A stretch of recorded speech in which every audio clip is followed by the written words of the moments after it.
It was the kind of spring day that made everything feel possible.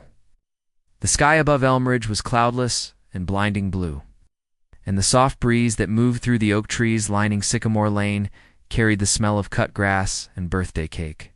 Bright balloons swayed on the iron fence in front of the Hayden suburban home, and a colorful banner fluttered just above the garage door. "Happy 6th birthday, Max." Inside the backyard, children were laughing, darting around with plastic swords and foam blasters. A rented clown named Nibbles juggled 3 clubs in increasingly erratic circles, sweat dripping under his rainbow wig. Parents milled near the picnic tables, sipping lemonade and making small talk about kindergarten teachers, early bedtimes, and the latest PTA drama. But for Diane Hayden, none of that background noise existed. All she saw, she heard was her son, Max. Her boy was glowing, hair wild and sunlit, shirt slightly too big, because he refused to take off his favorite Spider-Man tee, even though she'd bought him a brand new one with dinosaurs. He was running from his cousin Leo, yelling in that high musical voice that could melt her down to nothing in a second. Her camera hung from her neck, already full of snapshots, but she kept lifting it again and again. She couldn't stop herself. "You. Okay, Diane," someone said beside her. It was Mallory Finch, a neighbor and part-time real estate agent.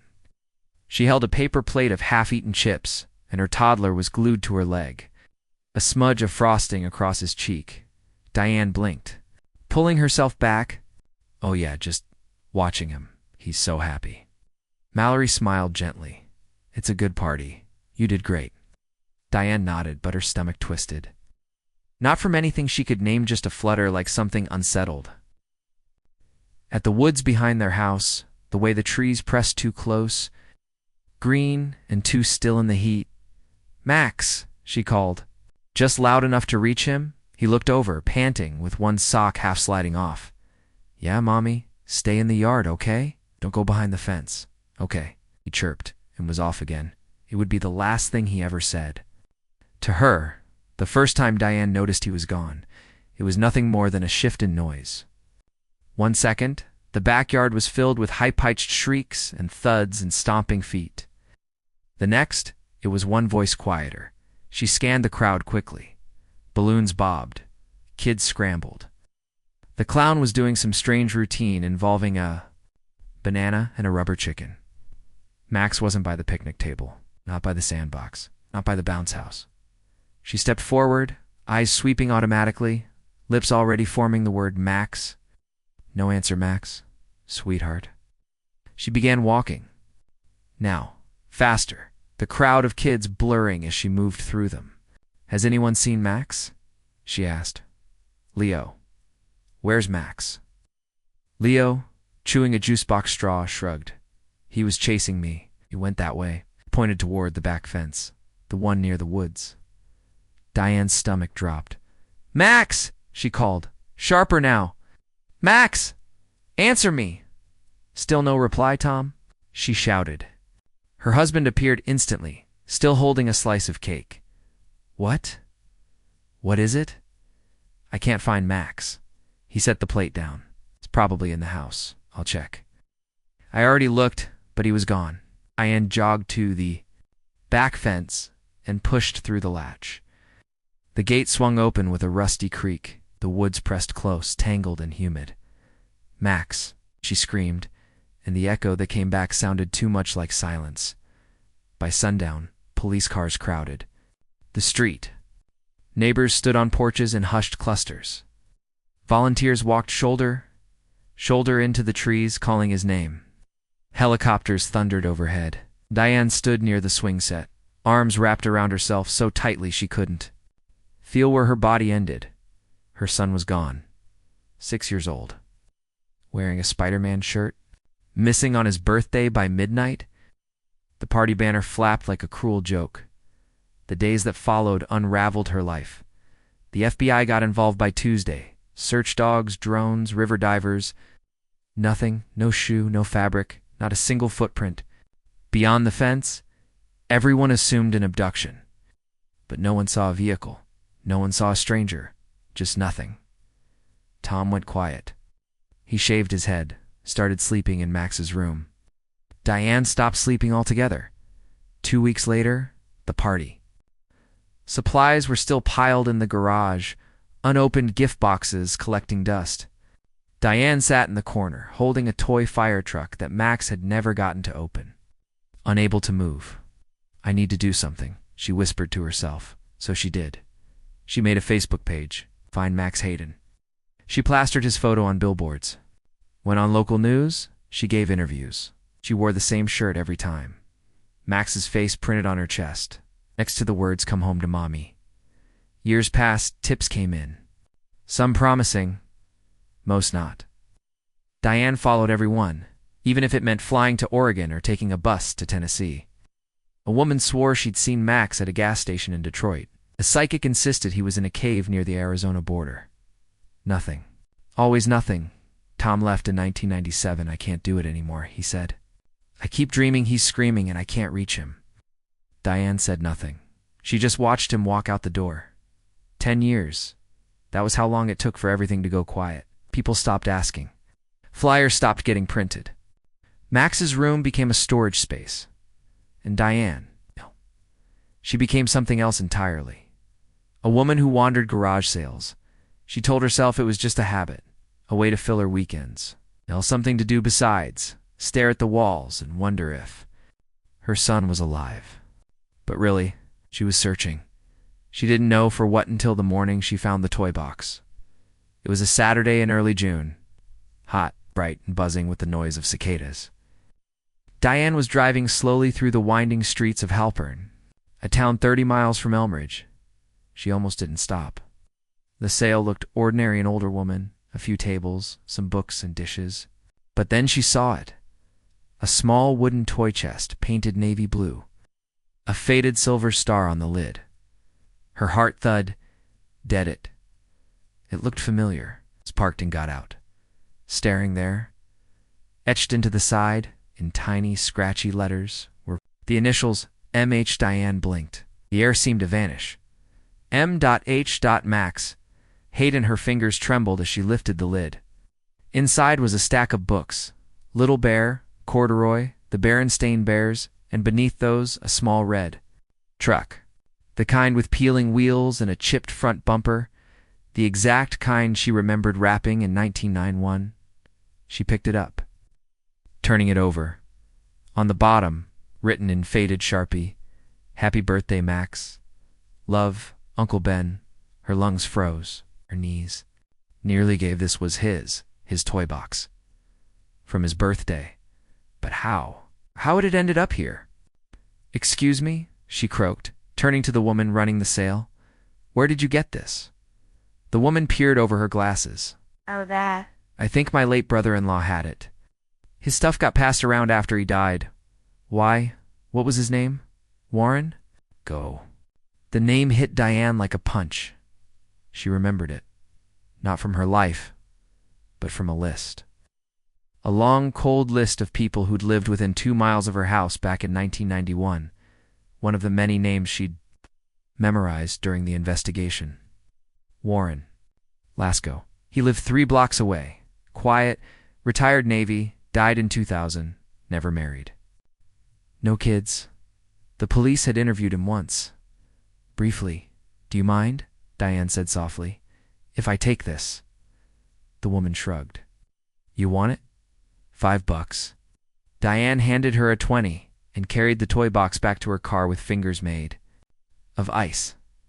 That night, she sat on her living room floor, every light in the house blazing. The toy box sat in front of her like a cursed object. She had already called the cold case detective, left a message. Then she took a deep breath and opened the box again. She lifted every book, every toy. She ran her fingers along the wood, checked the lining, knocked on the bottom panel. Something clicked. She tilted the box. Knocked again. There it was, a loose board, with shaking hands. She pried it open. Inside, folded in half, stained with time, was a photograph. A boy, 6 years old, big eyes. Spider-Man shirt, standing in front of a shack with a handwritten note behind him. "He's mine now." "Stop looking," Diane screamed. The sound echoed through the house, loud enough to break something inside her and far away. In a forgotten stretch of woods Diane hadn't walked in 10 years, someone stirred from a metal cot and opened there. Eyes for the first time in days. He was 26 now, and he remembered. Everything, even her name, even the birthday, even the toy box. The photo was real. Diane knew it the moment her fingers brushed its curled edges. The grainy texture of time-worn paper sending shivers up her arms. She had stared at her son's face for 10 years on missing posters, on milk cartons, on her dresser in a silver frame that she refused to dust because it smelled faintly of the birthday cake she'd been cutting the day he vanished. But this picture? This was different. This was him, but older, taller, gaunt cheeks, haunted eyes. The same face but changed, as if frozen in a moment of pain. And behind him, half obscured by shadows, stood a shack, one she didn't recognize. One that screamed of isolation. She didn't cry, not at first. Her body locked into a place beyond tears, cold and still. She stared at the note again. He's mine now. Stop looking. The letters were uneven, scratched, like someone had carved them with anger. The last 2 words bled into the paper where the ink had pooled. Diane stood slowly. Her phone lay face down on the coffee table. She picked it up, her hands trembling so badly she dropped it twice before unlocking the screen. Detective. Kessler's voicemail played in her ear. You've reached Detective Jordan Kessler with Cold Case Division 4. Please leave a message and I'll return your call as soon as I can. She hit end no. This wasn't a voicemail moment. She grabbed her keys, tossed the toy box in the back seat, and drove. Elmridge Police Department hadn't changed much in a decade. The same worn linoleum, the same humming fluorescent lights, a different receptionist behind the glass, young, pink-haired, nose ring who blinked in confusion when Diane marched in. Eyes wide and urgent. I need to speak with Detective Kessler, Diane said, holding the photo out like it was radioactive. The receptionist blinked again. Oh, do you have an appointment? No, I called. This is about a cold case. My son Max Hayden went missing in 1991. He was 6 years old. I just found this. The receptionist's expression shifted. Her voice dropped an octave. I'll get someone right now. Kessler was older now, grayer, but the intensity in his eyes hadn't faded. He ushered Diane into a small interview room. The walls bare except for a corkboard covered in faded. Case updates? Diane set the photo and the note down like she was laying a body to rest. I found it in a toy box, she whispered. At a garage? Sale in Halpern. The box belonged to a man named Warren Lasco. He lived near us in 91. Kessler picked up the photo gently, his jaw tightening. Where exactly did you find this? She explained everything. The initials, the fire truck, the message. The fact that it was his handwriting, Max's uncle, who had signed that truck. Kessler didn't interrupt once. When she was done, he leaned back, exhaled slowly, and said, We need to reopen this. They took the toy box into evidence, scanned the photo, lifted fingerprints off every surface. The forensics team sealed the picture in a plastic sleeve and began preliminary analysis. But Diane didn't go home. She couldn't. Instead, she sat in the police station lobby, knees tucked to her chest, arms wrapped around herself, watching the clock inch toward morning. She didn't care that the receptionist offered her tea. She didn't care that her ex-husband was probably sleeping 3 cities away, unaware that something world-shattering had occurred. All she could think about was that note. He's mine now. The pronoun echoed like poison. Who was he? Warren. Lasco someone else? Had Max really been alive all these years? Imprisoned, tortured, hidden away like a secret? What if he wasn't alive anymore? What if this was just another sick joke? Her stomach turned. But deep in her chest, something stirred. Not fear. Not grief. Resolve. If there was even a chance, even a sliver, that her boy was out there, she was going to find him. Alive or not. The next morning, Kessler called her in. I had someone pull Warren Lasco's background again, he said. It's thin. a couple of military records. Owned a cabin upstate near Alder Creek.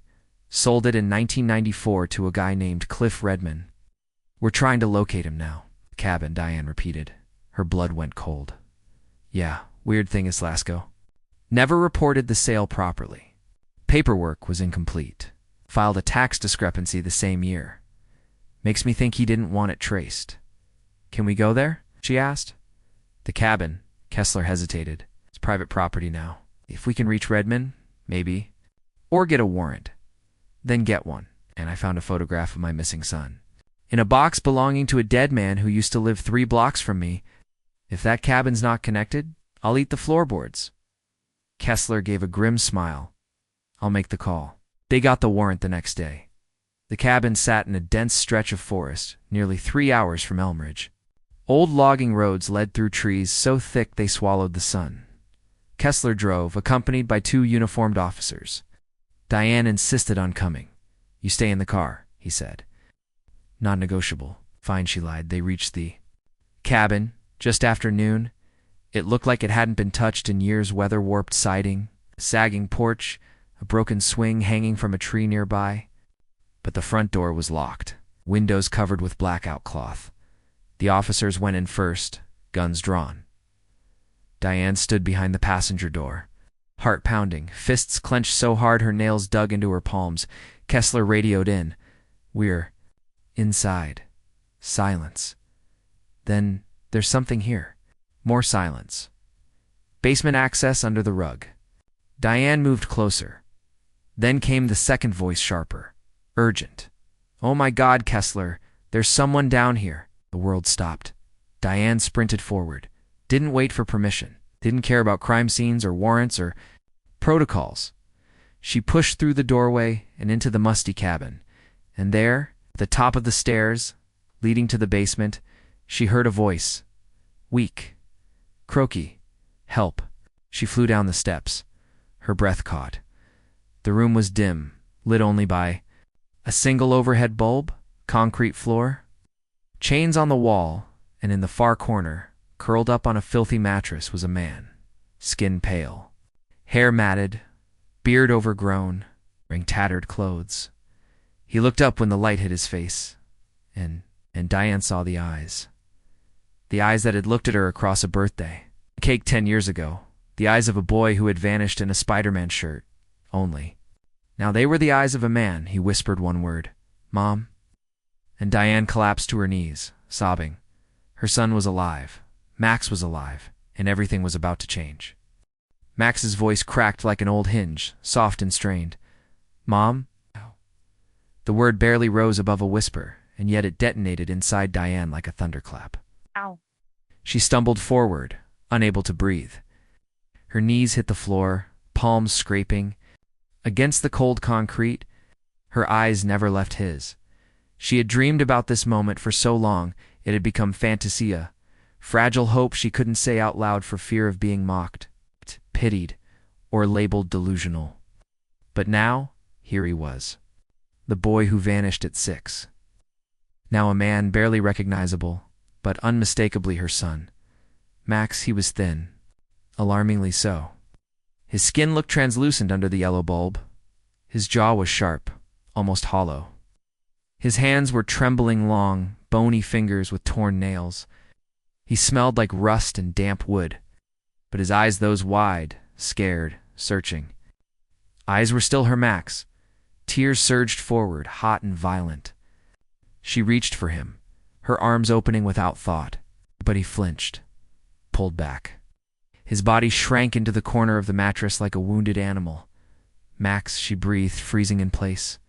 It's okay. It's me, Mom. You're safe now. His lip quivered.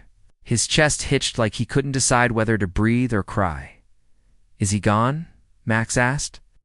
Is the man gone? Diane couldn't answer. Her voice was gone. Kessler knelt beside her, his tone suddenly soft, measured. Max, my name is Detective Kessler. You're safe. No one's going to hurt you. The man who kept you here, he's not here right now.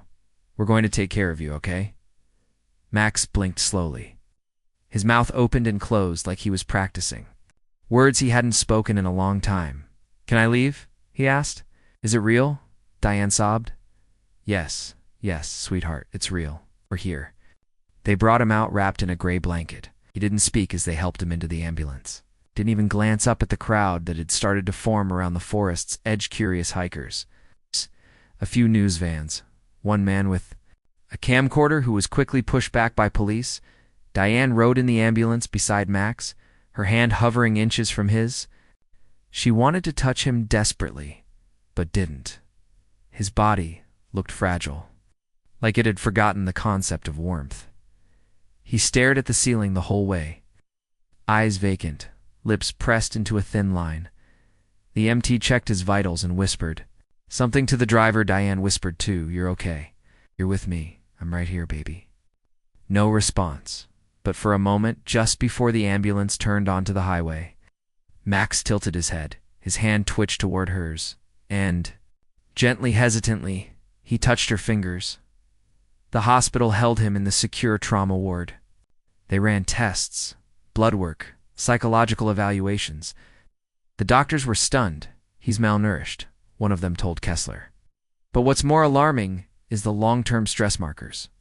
Based on cortisol levels, bone density, and isolation, indicators this boy has been living in some version of captivity for at least 8 to 10 years.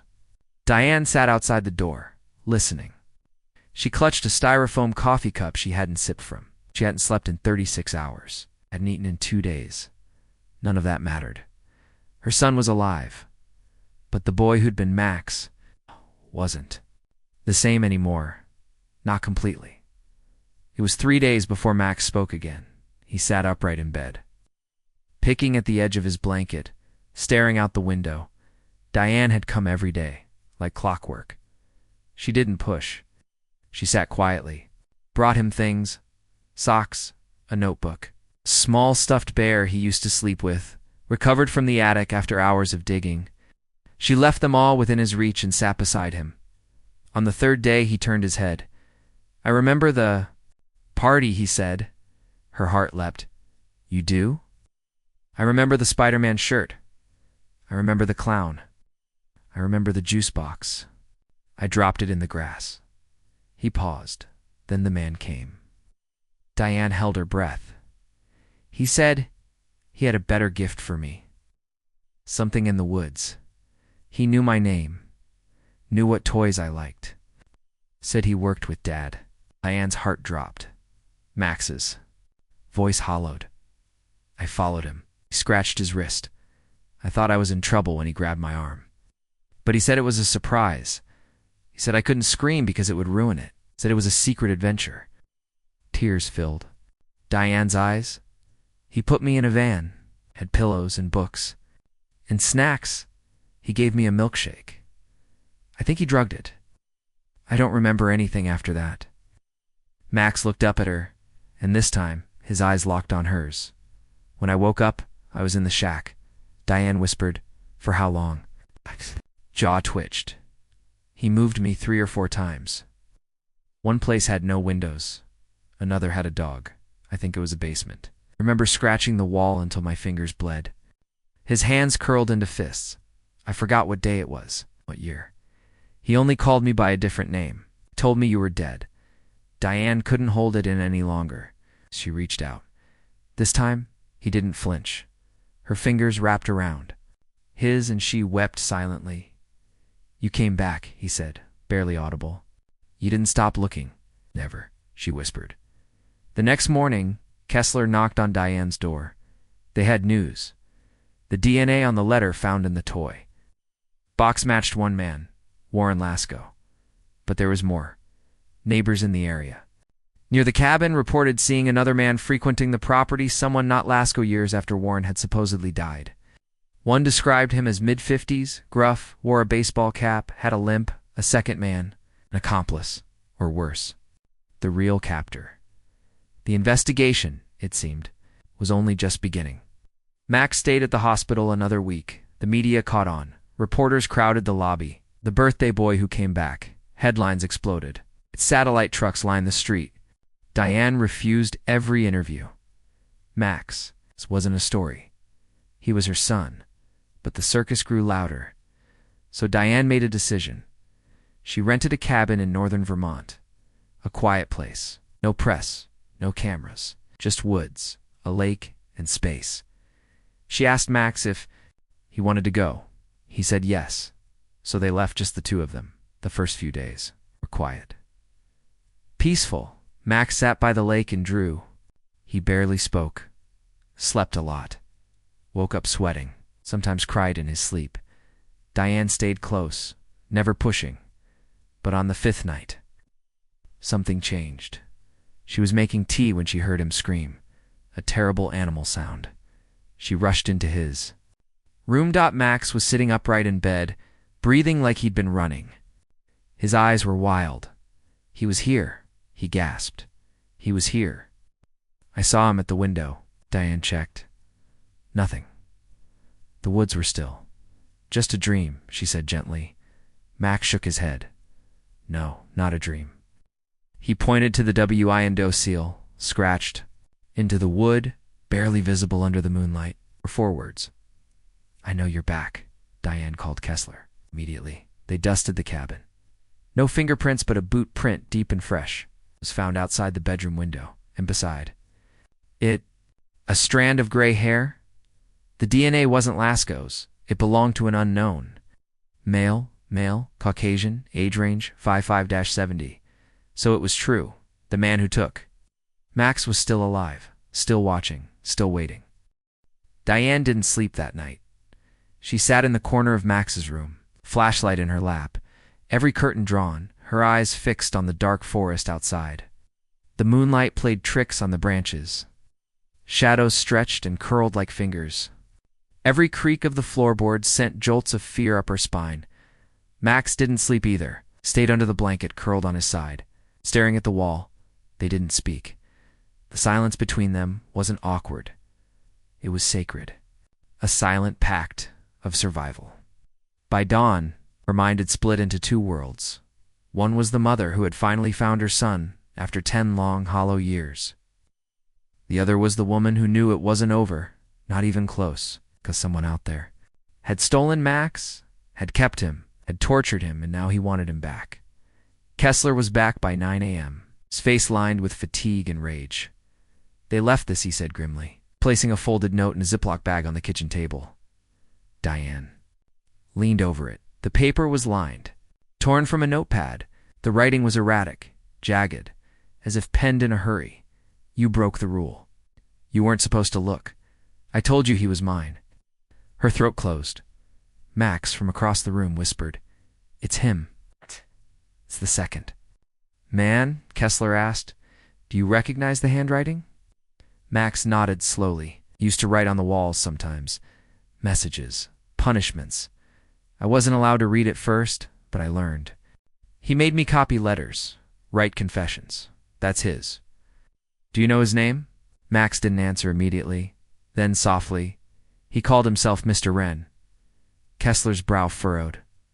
Wren? Max nodded. I don't know if it was real. He changed names a lot. But when he was angry, he used to scream it. Said people would remember the name someday. Said he'd been doing this longer than anyone. Diane's stomach turned. There were others. Kessler asked carefully. Max's eyes went distant. I think so. I heard things, screaming sometimes, other voices. But he always kept me separated. He said I was special. Diane pressed a hand over her mouth. Kessler stood, already dialing. We need federal assistance. If this man is still active, we could be looking at a serial offender. Maybe worse. By noon, the FBI was involved. Special Agent Rena Cho took over the case. She was sharp-eyed, soft-voiced, and immediately gained Max's trust by speaking, slowly asking permission before every question, and bringing him a pack of caramel hard candies. Max responded better than anyone expected. The warmth of the quiet cabin, surrounded by people who listened, really listened, he began to talk. He told them about the first shack, then the second underground, with a dirt floor and chains. He described the routines, the way Mr. Wren manipulated time clocks that moved backward, Radios that played nonsense, days without light or food. He made me think I was dead once, Max whispered. He said I died at my party, said this was hell. I believed him. Anne cried silently through most of the interviews. The FBI began building a profile. Male mid to late, 60s now, white, above average intelligence. Skilled with electrical wiring and misdirection, likely former military or government worker, deep knowledge of child psychology, highly organized, and perhaps most terrifyingly still active. Agent Cho pulled Diane aside the next evening. We found traces of other DNA in the basement, she said quietly. Blood, hair, fibers. Some match Max, some don't. We're testing them now. But Diane's knees nearly gave. You think there were others? She whispered.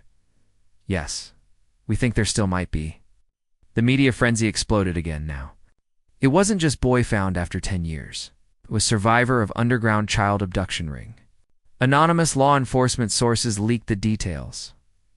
Max's name was suddenly everywhere. Again, Diane slammed the TV off the third time it played a segment with his childhood. Photo next to the words terror in the woods. She walked into his room, where he was sitting at the window again. Do you want to go somewhere else? She asked gently. We can go to the mountains or another country, anywhere. Max looked at her, his voice steady for the first time. No, I want to stay. Why? He turned to the trees. Because he's watching. Diane's heart dropped. You mean, now? Max nodded. I know how he thinks. I know what he does. I know what he wants next. As she moved toward him, eyes wide. Mean baby? Max's expression darkened. He's going to take another boy. That night, Diane stayed awake again. But this time, Max sat with her. They sipped tea in silence, their knees almost touching. At one point he said softly, he used to tell me the stars would judge me, that if I ever escaped, I'd be hunted. Diane reached out, gently touching his knuckles. That's not true. None of it was. I know now, Max said. It still feels real sometimes. He looked up, gaze piercing. He had rules. Always, he said. They kept the world from unraveling. Diane frowned. Rules. Max nodded. 3 of them. He held up his fingers, like counting was muscle memory. 1, no birthdays. She flinched. 2 no names, not real ones. And 3. Max's voice went cold. 3 no mothers. 2 days later, Agent Cho returned with news. One of the DNA samples matched a missing boy from Vermont, Elias Grant. Taken in 1998 at age 9, his body was never found. Diane felt like she was going to throw up. There were others, she said aloud. My God, there were so many others. Cho nodded. We're building a timeline. Max's account fills in. A lot. He was likely kept at 4 different locations over 10 years. Each move was calculated, but the toy box? That was a mistake. Diane looked up. You think he left it behind by accident? No, Cho said. We think he planted it. Diane froze. What? It wasn't just a coincidence that you found it. It wasn't dumb luck. The garage sale. It was never advertised. The street wasn't on your regular route. And yet, you went there. On that day, found that box. Diane's voice shook. You're saying he wanted me to find it? Cho nodded grimly. We believe Mr. Wren wanted to test you. Diane's blood turned to ice. That night, Max had another dream. He woke up screaming again. Diane ran into the room, but he didn't stop. He pointed at the closet. There's something in there, he cried. Diane rushed over, pulled the door. Opened at first, nothing. Then she saw it. Taped to the back wall was another note just for words, block printed in red ink. The boy is next. Underneath it, barely visible, was a Polaroid of a child. Wide-eyed, terrified, holding a birthday balloon. Max clutched the photo in his lap the next morning. His hands trembled, but he spoke clearly. I know where that is. Diane stared. What? Max pointed at the background of the image, the way the trees leaned over. the way a rusted water tower peeked through the leaves. That's near the first place he kept me. I remember that tower. I remember the sound it made in the wind. Diane turned to Cho. Then that's where we go. Right now? Cho nodded once. We'll prepare a team. No, Max said. We'll know if it's a team. He'll run. Diane caught her breath. What are you saying? Max looked up. I have to go in. Absolutely not. He'll only talk to me, Max said. He wants me. You said it. I'm special to him. Diane's voice cracked. And we might not get that boy at all if we wait. Max stood up slowly. Know how he hides. I know what he listens for. Let me help. Silence. Then Agent Cho spoke. If we do this, Max, you're not alone. We'll be there, watching, listening, but we follow your lead. Max nodded once. Diane whispered, You sure? He gave the faintest smile. I stopped being afraid a long time ago. The plan was simple. Max would approach the area alone. A wire on his chest, GPS in his shoe. Cho and her team would follow from a quarter-mile behind. Diane would remain at base. They left before sunrise. Max wore a plain hoodie, jeans, a soft expression that didn't match the war raging inside him. Diane hugged him once tightly. You come back to me, she said. Promise me. He looked her in the eyes. I promise. Then he stepped into the woods heading toward the place where everything had been taken, and where. If they were too late, another boy might be lost forever. The forest felt different this time. Max hadn't been back to that part of the woods since he was 6 when a man had taken his hand and led him into a nightmare. And yet as he moved beneath the canopy of oak and maple trees, his feet knew the path. His body remembered the bends and curves of the earth, the way the ground sloped near the water tower. The crunch of leaves that sounded too loud when silence was a rule. Behind him, quarter-mile out, FBI agents moved like ghosts. Their footsteps masked, radios muted, every twig avoided. It was a silent Operation Wren, they'd named it. But Max walked alone. No one else could pull the curtain back. He reached a clearing just after 6. A dot, the sun broke through the trees in slivers, casting shadows like knives across the grass. In the middle stood a small wooden cabin ramshackle, leaning slightly to the left, its shingles torn away like missing teeth. A rusted tricycle lay tipped on its side near the porch. Curtains fluttered in the windows, but no light showed. Inside, Max's heart began to beat faster. He touched the wire under his collar. It was real. This was real. He wasn't 6 anymore. He stepped forward. The porch creaked beneath him. Each step brought memories roaring back nights. He cried until his voice disappeared. Days he was punished for disobedience. Mornings, he was forced to repeat phrases like a machine. You don't have a mother. You don't have a name. You don't have a choice. Now he reached the door and knocked once. Nothing. He knocked again, this time louder. A creak echoed from inside. Then silence, then footsteps. A sliding bolt. Then the door opened, and there he was. Mr. Wren, older now. Gray hair long and knotted. A heavy beard streaked with white. His clothes hung off his thin frame like they'd belonged to someone else. But his eyes sharp, cold, alive hadn't aged a day. He stared at Max for a long, long time. Then he smiled. I knew you'd come. Max kept his face blank. Where is he? Mr. Wren stepped back. You always were impatient. I'm not here for games. I didn't think you'd be so... grown. The man tilted his head. You were perfect at 6. So soft. So... Scared, Max swallowed. He doesn't have to be like me. The smile widened. But he already is. So that's when Max heard it. A muffled sound. A soft sob, coming from somewhere below the floor. You're a monster, Max said. Mr. Wren's tone remained playful. No, Max. I'm an artist, you. You were my masterpiece. Let him go. Why would I do that? You came back to me. Isn't that what you wanted? Max's fingers twitched, from a small speaker hidden in his collar.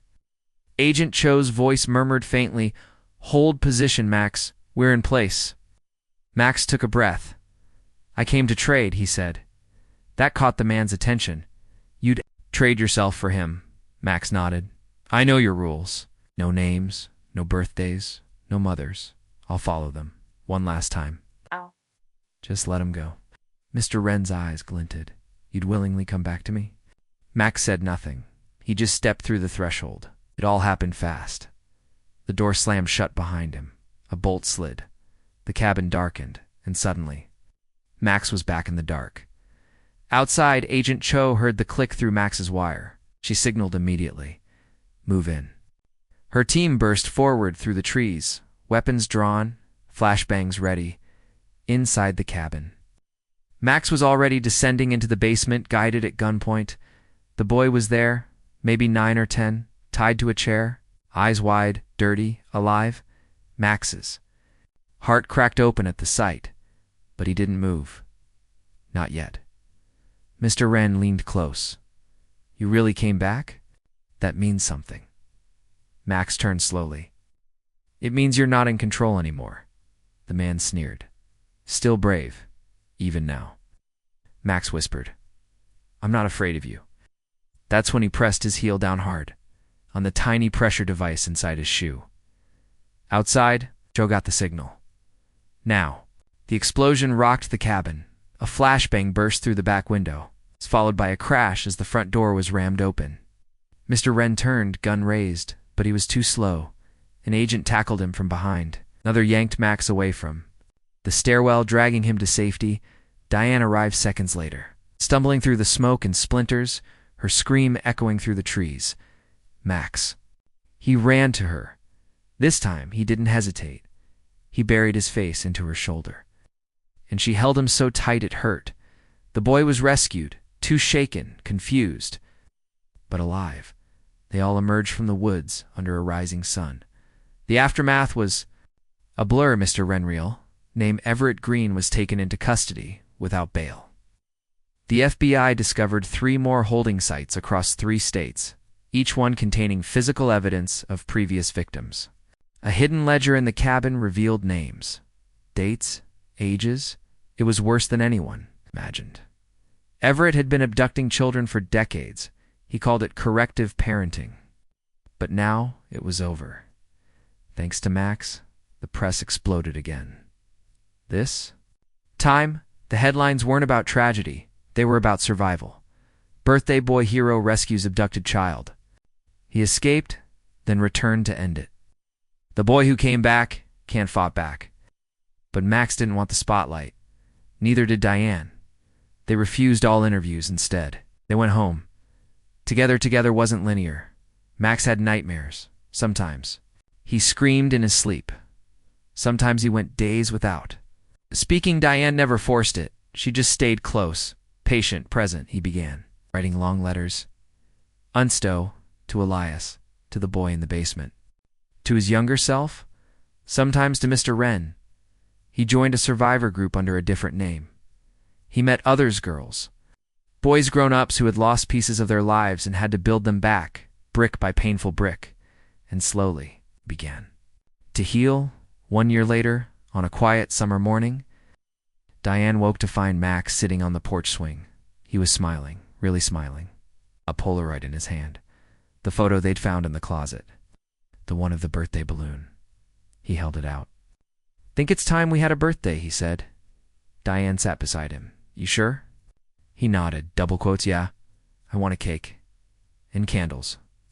And I want to say my name. She reached over, gently touching his face. Then let's do it. That afternoon, friends gathered. Survivors, neighbors, a few agents. No reporters, just the people. Who mattered? They lit 17 candles. And Max trembling. Eyes wet stood in front of them. My name is Max Hayden, he said. I'm alive. I'm free. And this time, I'm the one making the rules. He blew out the candles and the darkness, at last, began to lift. The candles burned down slowly. Wax pooled at the base of the cake like small white tears, but Max didn't look away. He stared into the flickering flames, then closed his eyes and blew. The lights went out. The room erupted in quiet applause, not raucous or loud, but full of warmth. Diane felt her throat close.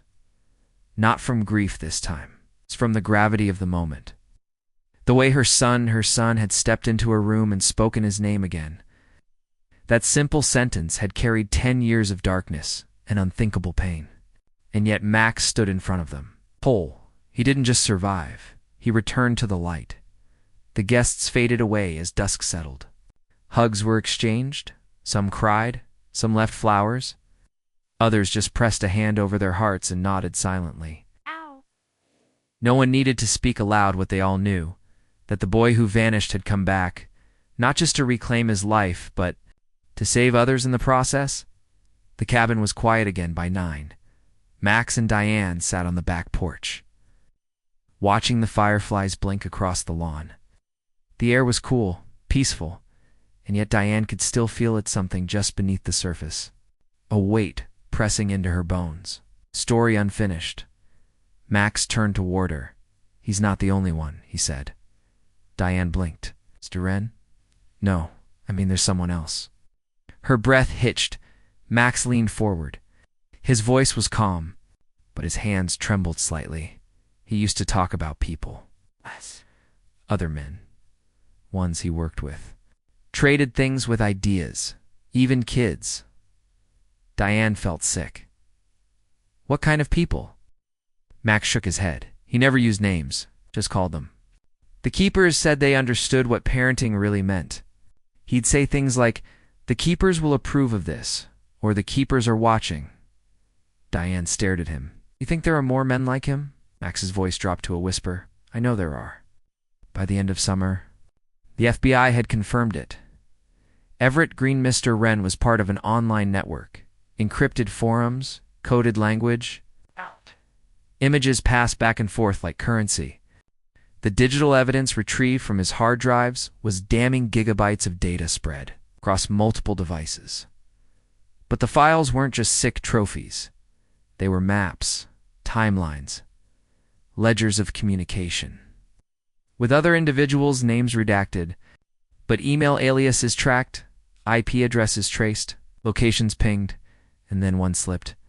A man in Nebraska, former school counselor, arrested in mid-August with evidence linking him to the disappearance of 2 children in 1999, then another an ex-pastor in Idaho, then a retired teacher in Maine. The dominoes began to fall. What Max had said was true. Mr. Wren was just one head of a multi-headed beast. Diane sat with Agent Cho in a darkened conference room, the only light coming from a monitor displaying dozens of names, some known, marked unknown. "This isn't a serial offender," Cho said. "This is a network." She clicked on a folder labeled Project Lantern. "This is what we're calling the operation. The goal is exposure, arrest, rescue." Diane whispered, "You think there are more victims?" Cho looked at her squarely. "We know there are." Max volunteered against Diane's wishes. He wanted to help build the profile, help decode the messages. He remembered patterns, phrases, routines. He remembered how the keepers spoke. They used symbols, Max explained during a classified debriefing. Birds, trees, furniture. If a boy was under 5, they called him a sapling. If over 10, oak. Girls were larks. "I don't know why." Cho scribbled rapidly. Max stared ahead. They talked about birthdays like they were funerals. Diane listened from behind a two-way mirror. Her heart broke a little more with every sentence. But Max never flinched, because he had made a decision. He would not run from the darkness anymore. He would drag it into the light. That fall, the story changed. Not just Max's story, but the National Project Lantern led to 16 arrests in 4 months, 10 children rescued, 5 survivors confirmed from past cases. But something deeper happened. 2, for the first time in a long time, people listened. They didn't just scroll past missing child posters. They stopped. They read. They remembered. Max began visiting schools, speaking at Survivor. Groups dot sometimes under his real name, sometimes not. He didn't care about recognition. He cared about connection. One night, after a particularly emotional talk, a girl approached him in tears. "I thought I was the only one," she whispered. "You're not," he said, pulling a small folded card from his jacket. He handed it to her. It said simply, "You are not alone." On the back, "Survivors see survivors." It became a movement by Winter. Thousands of cards were printed. Diane helped fund the printing. Max designed the symbol, a broken chain, wrapped around a candle flame. He didn't want pity. He wanted power. But as the movement grew, so did something else. A thread and email came in November. Anonymous. Untraceable. Just 6 words. "You're waking things best left buried." Attached was a photo of Diane taken from across the street. Blurry, distant, but real. Diane stood frozen in front of her house, coffee in hand, unaware she'd been watched. The FBI was called instantly. Protection was increased. Agents placed on 24-hour shifts. But Diane knew what this meant. She wasn't just Max's mother now. She was a target. 2. Max refused to be afraid. "We knew this would happen," he said calmly. "They don't like the light. That's why. They're trying to dim it." Kept going, kept speaking. But inside, Diane saw it happening again. The insomnia. The shadows under his eyes. The moments when his hands shook. Even when he smiled, "I'm fine, Mom," he kept saying. But she wasn't so sure then. One night in January, the past came back again. A package. No. Return address. No postage. Just left on their front step. Inside was a small wooden box. Diane opened it slowly, heart pounding. Inside was a tiny music box. Ballerina. Porcelain. Chipped. Max gasped when he saw it. "I know that," he whispered. "That was in the first house." He reached inside. Beneath the ballerina was a tooth. A child's tooth. And a note. "The garden grows again." Max dropped it. Diane screamed, and the war began again. That night, Max made a decision. "I have to go back," he said. Diane's eyes widened. "Back where?" He looked into the dark. "To the first house, the original one. I need to see what he left behind." "No," Diane said sharply. "You're not setting foot in that place again." But Max was already pulling out a map. "There's something in the floor," he murmured. He said, "The roots are still under the rug." I didn't understand it then, but now I do. Diane shook her head. "Please, don't go back there. Let the FBI do it. They won't see what I see." Max met her eyes. "I have to do this." The next day, they returned to the same stretch of forest where the world ended once, where it might begin again. The cabin was boarded up, a crime scene. The tape was gone. But the smell remained of dust and rot and things unspoken. Max stepped over the threshold. He walked to the living room and stared at the rug, kneeling. He lifted it. Diane stood in the doorway, heart in her throat, underneath. Nothing, just floorboards. But Max reached into his pocket, pulled out a small knife. He pried one board up, then another, until he reached a metal hatch.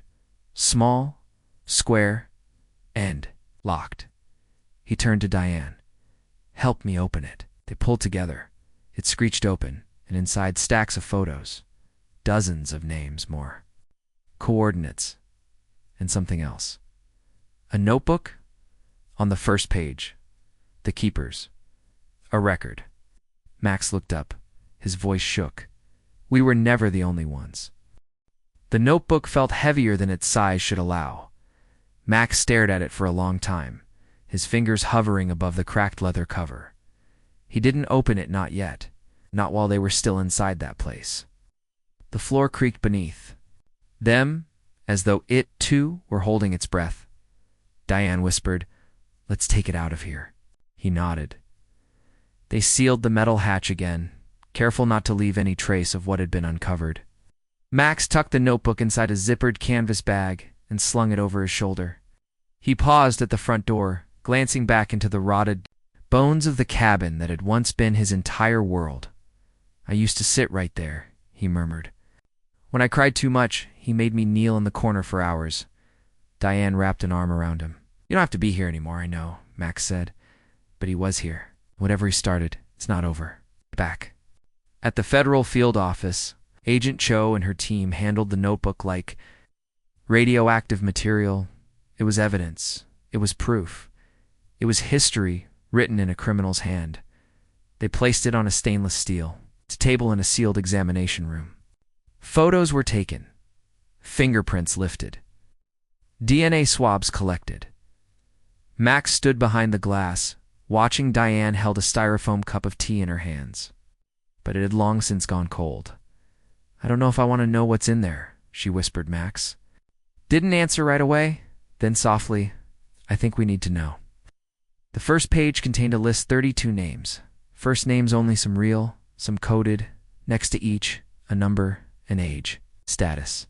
Taken, trained, failed, buried. Each word felt like a dagger. Max stared in silence, eyes locked on the writing. This was a ledger, Cho murmured. A full record. And look here. She pointed at a symbol scrawled next to a few names. A triangle inside a circle. We've seen this before, she said. Always tied to missing. Minors. Diane closed her eyes. Dear God. Cho flipped another page. Diagrams. Schedules. Training logs. One note. Dated June 1996 read, Lurk 3 failed self-erasure. Disposed of. Replanting initiated. Another sapling 9 shows potential. Responsive to all protocols. Will be retained for grooming. Max's hands clenched. Cho said he documented everything. Every stage, every method, and the others. Diane asked. The keepers? Cho nodded grimly. The last 20 pages are all about them. They called it the Garden. A secretive group of individuals who believed in resetting children, breaking them down, or building them as obedient beings, free from identity and memory. No birthdays, no names, no mothers. We pull them from the noise, one entry read. We strip them clean, and what is left becomes beautiful. Some entries referred to transfers, some to harvest dates. Others listed coordinates, rural properties scattered across the country. Some abandoned, some still in use. It was systematic. It was chilling, and it was very real. That night, Max didn't sleep. Neither did Diane. They sat on the living room couch, the fire crackling low, the notebook now safely locked in a secure evidence facility miles away. But its words echoed in their heads. They tried to make me forget who I was, Max whispered. But every time they stripped something away, I held on to one thing. Diane looked at him. What? Max's voice cracked. Your face, I used. To dream about your face, I'd forget my name, but not that. She reached over, took his hand, and held it like an anchor. You came back to me, she said, and I will never let you go again. But the world wasn't done with them, not yet. A week after the notebook was analyzed, 2 more children went missing. Different states, different methods, but one similarity. A triangle in-circle symbol. Found carved near each scene? The garden was still active. The FBI launched coordinated raids on every address listed in the notebook. They found hidden rooms, chains, diaries, and in one cabin. In Utah, they found photos of Max's recent ones, taken within. The last month, Cho didn't sugarcoat it. They're still watching you. Diane went pale. He was never supposed to be found. Cho nodded. Which means someone out there wants to fix that mistake. So they moved again. The Bureau set up a new safe house. Tighter security, unlisted location. Perimeter motion. Sensors. Round-the-clock surveillance. But Max wasn't afraid. I know what I'm doing now, he said. They used to make me powerless. Now I understand the game. He spent hours on forums, not engaging, just watching. He found new codes, new symbols, new patterns. They were changing, adapting. But so was he. One evening, as winter deepened, Max was alone in his room when he saw it. An email. No sender, no subject, no attachments. Just one line. The root does not forget the hand that cut it. Stared at it for minutes, then called Cho. They traced the origin to an encrypted server in northern Canada. The location, untraceable. The content. Chilling. It wasn't just a threat. It was a declaration. The garden wasn't hiding anymore. It was preparing to grow again. Diane begged him to let the FBI take the lead. Don't go down this path, she pleaded. Don't let them suck you back in. Max looked at her, not coldly but with resolve. I'm not going back into the dark, he said. I'm going to bring the light with me. He opened a laptop, typed 2 words. I remember, then hit send. To who? One's watching. The ones listening. He was calling them out and challenging them because he had a new mission now. Not just survival, exposure, justice, and above all, rescue. There were still children out there, still voices crying out in the dark. Max had been one of them, and now he was going back for the rest. Max stood at the edge of the lake just before sunrise, wrapped in a heavy wool coat. A thin film of ice coated the surface of the water. His breath came in white clouds, short and quiet. Somewhere behind him, Diane stirred inside the house, probably pacing the kitchen in slippers, probably making tea she wouldn't drink. She had barely slept in a week. Since the email, since the photograph found inside their mailbox, no postmark, no name, just an image of Max taken from behind. At this very lake, it meant one thing. The garden had found them again. But Max didn't flinch anymore. He didn't hide. He had already been buried once. Now he would dig out every root that remained. By mid-January, the Bureau launched a full-scale initiative, Operation Lantern 2. With Max's help, they mapped out every phrase, image, and breadcrumb. Left behind in Everett Green's journal, the language was cryptic, often symbolic, sometimes religious. Cho called in linguists, cybercrime specialists, and trauma-informed psychologists. But Max deciphered most of it himself, each entries. A key, he explained during a closed-door debriefing. They're not just memories, they're codes.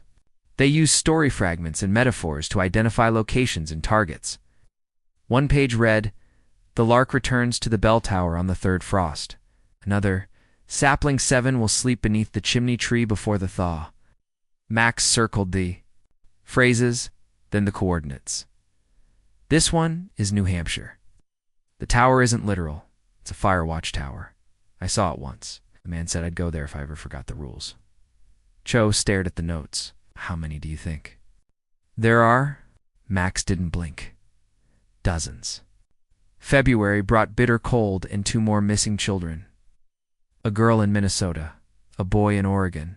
Both disappeared from inside their homes. No forced entry.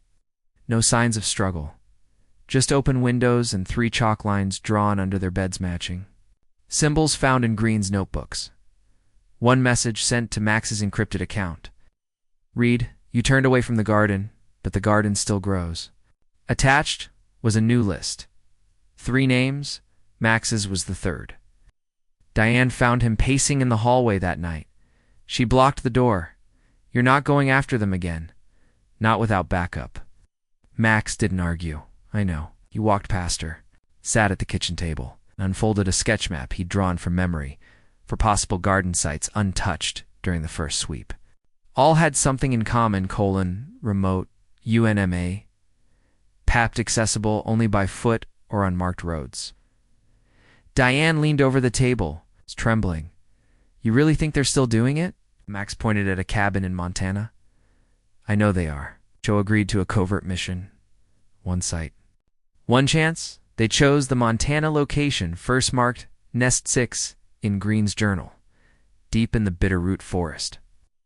Weeks of satellite surveillance showed no activity, no vehicles, no power lines. But Max was certain they don't live in the house, he explained. They live under it. That's what the tunnels were for. It's how they moved us. He was right. On February 14th, agents raided the property. The upper house was empty, but beneath a false floor in the basement, they found a hidden corridor, fresh blankets, lanterns, half-eaten food, and 2 small sets of footprints, child-sized. The air was still warm. They'd missed them by hours, but the children had been there. Max took it personally that night. He sat at his desk until dawn, going through old drawings he'd sketched from memory. Rooms, doors, symbols, sounds, and in. Once, something new. A tree. Not just any tree, a crooked. Warped oak with a rope swing and a carving in the bark. Mr. 1991. He didn't know why it mattered until he remembered the voice, one of the men he never saw, his face. He used to hum a song near that tree. Max began humming it out loud, slowly. Until it clicked, Diane entered the room. Her face changed. "I know that song," she said. "Your grandfather used to sing it at the cabin in Virginia. Remember the one we stopped going to after your father?" Max blinked. "No, I don't." "Remember?" Diane stepped closer. "It was your father's favorite place. He carved that M+R for me. I thought it had been vandalized years ago. We never went back." Max's heart froze. What if? They flew to Virginia under full protection. The cabin had been abandoned for over a decade. Diane hadn't set foot on the land since before Max's disappearance. The gravel road had vanished beneath years of overgrowth, but the tree was still there. The rope swing hung, tattered and gray, and the carving faded. But intact on +R 1991, Max ran his fingers across it. "There's something under here." With FBI agents nearby, they began digging. Within 20 minutes, they hit metal. A hatch-locked Agent Cho stepped forward with bolt cutters, and beneath it a steep staircase, descending into darkness. They entered with caution. Lanterns, weapons, silence. The tunnel curved downward like a spine, leading into a narrow hallway lined with metal doors. The smell hit them for dampness, rust, and something sour. Like mildew mixed with ammonia, the first 3 rooms were empty. Cots, buckets, chains, but the 4th had light, and in it a boy. 9, maybe 10, silent, wrapped in blankets, alive next to him. A girl, slightly older, pale, her arms around him like she'd been his protector. When they saw Max, they didn't cry. They stared. Recognition. And Max knew why. He stepped closer and said softly, "You're safe now." The girl's lip trembled. "Are you the one from the wall?" "A wall?" Cho asked. She pointed at the side of the room. There, scratched into the plaster, were 4 words. "Max is real." "Remember." Diane covered her mouth with both hands. The girl whispered, "We thought you were a story." The rescue made headlines. FBI busted a hidden child trafficking cell inside a cabin formerly owned by Max's grandfather, repurposed, restructured, desecrated. The children had been taken from different states, missing for almost 2 years, and they all knew Max by name because he was the story told in the dark to give them hope. He was the one who escaped, the one who survived, and now he was the one who returned. Weeks passed. Winter thawed into spring. Max and Diane moved once more, this time not to hide, but to rest. Somewhere quiet, a cabin near a lake. No swings, no carvings, just new beginnings. One afternoon, Max found Diane sitting on the dock, feet in the water. He joined her. They sat in silence until she said softly, "I used to dream about this." Max turned. "This. You, alive, safe, sitting beside me." She paused. "I never imagined we'd have peace again." He smiled faintly. "We're getting there." She looked at him. "Sure you're not done?" Max looked out across the water. "The garden isn't gone yet, but it's bleeding. Every time we pull another child out, every time we say a name, they lose power." Diane asked, "How many more do you think are out there?" Max didn't answer immediately. Then too many. But then he added, "Not for long." That evening, he wrote a letter. One he never sent. But he placed it in a notebook for the day he'd share his story with the world. It read, "To the ones still lost, I was you. I was forgotten. I was locked away. But I got out, and I promise. You, I'm coming back. I see you. You are not weak. You are not ruined. You are not alone. You are not theirs. You are yours. And we will find you, Max, because sometimes the only way to kill something buried deep is to plant something stronger in its place.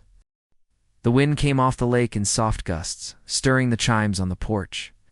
Max sat cross-legged on the deck, facing the water, a notebook open on his lap. Every morning began this way now, not in fear, but in ritual, a way to process the shadows that still lingered in the corners of his mind. He wrote 2 words at the top of the page: the listeners. That's what Everett Green had called them. The ones who observed, but didn't speak. They're ones who moved money, arranged transfers, cleaned up scenes. They weren't abductors. They weren't handlers. They were facilitators. Max had uncovered them in a hidden section of the journal pages written in invisible ink, which only revealed themselves under heat. The last time they returned to the Virginia cabin, he'd held a lighter beneath the back cover, and words had appeared like ghosts rising from ashes. It was a network far older and deeper than they'd imagined, and it wasn't done in Washington. Agent Cho brought Max into a secure room lined with monitors and files. A red pinboard dominated the wall, lines of yarn connecting faces, locations, emails, and symbols. On the center was a single word in capital letters: seed. Cho pointed to it. We believe that's the central protocol, the system behind the garden. It's not just random abductions, it's algorithmic. Max leaned closer, meaning they're choosing children based on patterns, birthdays, family structure, behavior reports from schools, even genetic markers. Diane, seated in the corner, whispered, "They're curating them." Max's throat went dry. Cho nodded. Exactly. It's not opportunistic. It's engineered. Max stepped back, fury rising like a flame in his chest. And how long has this been going on? Cho hesitated. At least 25 years, maybe longer. They activated Operation Lantern 3 in April. The mission? Dismantle seed. Cho formed a task for cyber analysts, linguists, behavioral profilers, and trauma experts. Hand Max. He became a silent consultant, codenamed Flare. A beacon. A survivor. A key. They decrypted hundreds of documents, found aliases, offshore accounts, and finally an address. Not an abandoned cabin this time. A. Vasiliab. Active disguised as a youth rehabilitation center in rural Wyoming. FBI agents moved in at dawn. Inside, they found 5 children, malnourished, dazed, alive. But what stopped them cold wasn't the children. It was the wall. Dozens of photographs. Children's faces. Some crossed out. Others circled in the center. A picture of Max at 6 years old. Underneath it, scrawled in black ink, prototype. Successful. Ow. The media didn't get the full story. They couldn't. The operation was too sensitive, too dangerous. If Seed learned they were compromised, they'd vanish again. But word got out. Max's name surfaced slowly, quietly in survivor forums, encrypted chat rooms, private therapy groups. He started receiving letters, emails, some heartbreaking, some hopeful, all from people who'd been through something similar. Some were children, some were grown, some were still lost, and they all said the same thing. You gave us language for what we didn't know how to say. But the danger wasn't over. In early May, Diane received a package no return address. Inside was a small cassette tape and a note. This is the real beginning. They brought it to Cho. She digitized it, ran it through voice modulation software. Then they listened. The voice was slow, low, deliberate. Max was the first to bloom, but the garden was never meant to end with him. We let him leave. We wanted him to leave, because nothing spreads like a survivor. And now he's planted new seeds, and we are watching. Cho stopped the tape. Diane's hands shook. Max said nothing. He just stood and walked to the window. He already knew what came next. It happened 2 nights later. A fire. The house Max and Diane had been staying in was set ablaze. Molotov cocktails. thrown through windows while they slept. They got out in time. Thanks to a motion sensor alert and sheer luck, but everything inside burned. Photos, journals even. The survivor cards Max had been mailing across the country. Ashes, the garden. Wasn't just pushing back now, it was retaliating. The FBI relocated them to a secure bunker in Virginia. Concrete walls? No windows. No addresses. But Max didn't sit still. He spent hours studying Seed's language. The symbols, the way they built loyalty, the psychological structure behind their parenting doctrine. One diagram struck him most. It was shaped like a tree roots, labeled submission, silence, fear, and branches labeled obedience. Devotion, isolation, at the top, in capital letters, the lark cannot sing in the noise. Max stared at it for a long time, then said, "They're building cults, not families." Cho nodded, "And they're trying to grow more." In June, a breakthrough, a whistleblower. Former recruiter for one of Seed's front organizations, a youth therapy camp in Utah. He had video evidence, financial records, and worst of all, a list of children marked as pre-selected for grooming, 40-7 names. Max went cold as he read through them. A third were still missing. A quarter had turned up dead, and 2 were alive and living in foster care. The whistleblower's testimony shook the agency. It confirmed everything Max had feared. Seed wasn't crumbling. It was evolving, going digital, going global. They needed to do something radical, something public. Max suggested the idea. A press conference, no more hiding, no more pseudonyms. He would speak, not about the worst. Of it not in detail, but about the truth. That children were being taken. That there was a system behind it. That the garden was real. Cho was hesitant. Diane was terrified. But Max insisted, they win if we're silent. The announcement went live on July 1st. Max stood at a podium outside a federal building, flanked by agents and survivors. Cameras clicked, reporters whispered, and then he spoke. "My name is Max Hayden. I was taken when I was 6. My birthday, I was gone for 10 years. I wasn't the only one." He spoke calmly, steadily. About Seed. About symbols, about how he got out, and about the others who didn't. "I came back to find the ones still buried," he said. "And I won't stop until every root is pulled from the ground." He ended with a single line, "We are not broken. We are growing back." The world changed that day. Not completely, not instantly, but something shifted. Reporters dug deeper. Local stations began covering old cold cases. Parents of missing children called the hotline. Max had helped fund the Lark Line 24. Hours, trauma-informed, anonymous, and tips began pouring in. Because now, people believed. They had language, they had names, they had Max. But the garden wasn't gone. Not yet. The final message arrived in August, on a postcard with no return. Addressed just a picture of a single red swing hanging from a tree, and 6 words. "The last root is the mother." Diane stared at it, her hands trembling. Max took it from her, read it again, and closed his eyes. "It's not a threat," he said, "it's a clue." There was one place they hadn't looked. One person no one had suspected. Not Everett. Not his accomplices. But someone older. Someone higher. The real seed planter. The root beneath all the roots. And Max knew exactly who it was. He turned to Diane and whispered the name. Her face went white. Oh my God. Because the deepest betrayal, the final truth, had been hidden in plain sight all along. And the one who started it was someone who once held Max in their arms. Someone who smiled in family photos. Someone who disappeared just after Max donned, was never seen again. His father. The photograph was 15 years old. It showed a man with broad shoulders, a crooked smile, and a faint scar along his chin, one that Max had traced with his small fingers when he was little.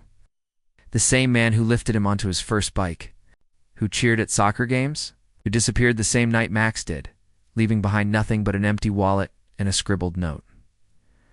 I can't live with this guilt. Everyone thought he'd killed himself, or run, but he hadn't. He'd gone underground. Because he wasn't just a grieving father, he was the architect. The first route. Max stared at the photo, now tagged with a red X, and the name Robert Hayden status. Unknown. Diane sat across from him, pale, motionless. I never thought. She began, but her voice cracked. He told me he was working late that night, that he had a shift. I didn't know. I swear to God, Max, I didn't know. Max didn't answer, because deep down, he had always known something was wrong. Not with his father, but with that day, that birthday. The way Robert had watched him open presents like he was studying him. The way his hug had lingered too long. It's a final. The way he disappeared just hours after Max vanished. It wasn't coincidence. It was design. Agent Cho paced the conference room, fingers clenched around a folder full of decades-old financial records.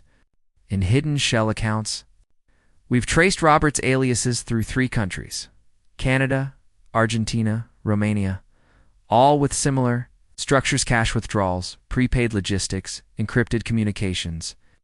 He knew how to vanish. Max said nothing. Cho turned to him. I'm not asking you to be okay with this, but I am asking you, are you sure you want to be part of what comes next? He nodded. Once. I need to see him.